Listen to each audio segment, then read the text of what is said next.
Acid green, the color Porsche uses for details on its electrified cars, doesn't exactly sound environmentally friendly. After driving the new Panamera E-Hybrid, you don't really get a tree-hugging vibe either.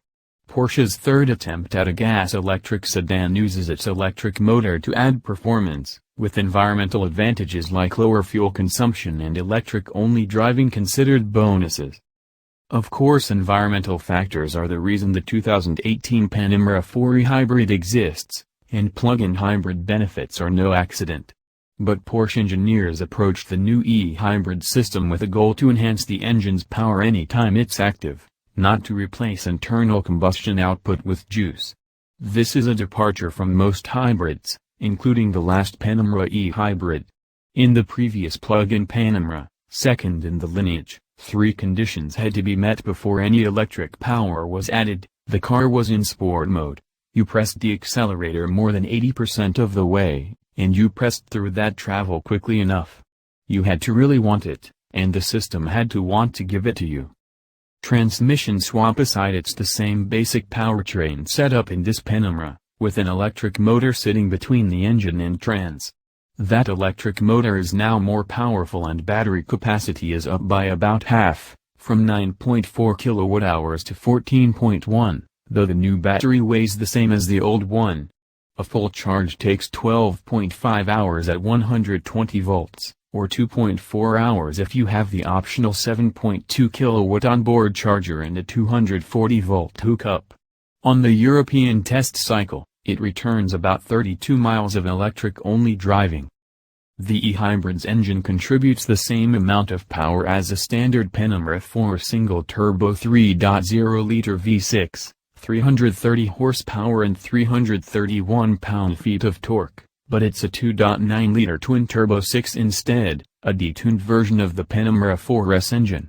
Yes, 2 different engines with the same output ratings is weird. With the electric motor factored in, the E-Hybrid powertrain puts out 462 horsepower and 516 pounds-to-foot, increases of 46 horsepower and 81 pounds-to-foot over the last E-Hybrid.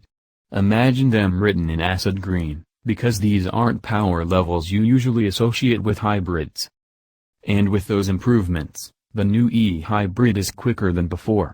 As long as there's charge left in the battery, it will beat the lighter Panamera 4 in an acceleration fight, hitting 60 miles per hour in 4.4 seconds compared to 5.0 for a Panamera 4 with launch control and 5.2 seconds for the outgoing E-Hybrid. The Sport Chrono package is standard on all 2018 E-Hybrids, which means launch control comes on each one as well.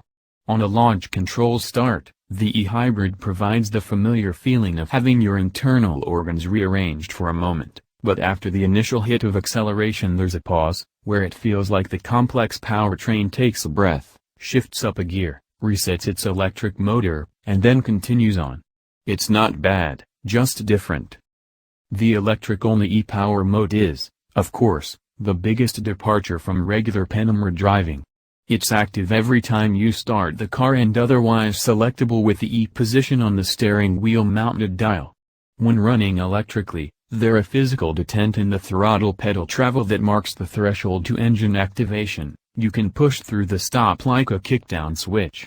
The car feels surprisingly normal when running under electric power, with adequate acceleration for around-town work, and it's not that hard to keep the engine from lighting right up to the electric top speed of 86 miles per hour. The transmission and its shifting help, both in keeping the engine off and giving a familiar feeling to the experience.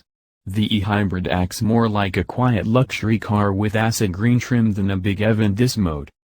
Sport and Sport Plus keep the engine on, both to preserve electric charge for when full power is requested and to provide the quickest response.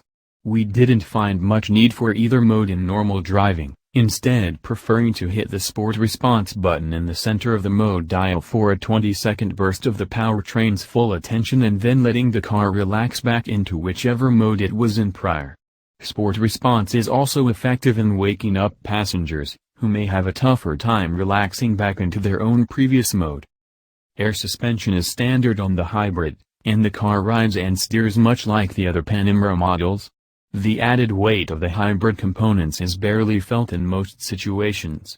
There's none of the shudder over bumps or transitional roll you get with some smaller battery-filled cars, in part because the Panamera is relatively big and its battery relatively light.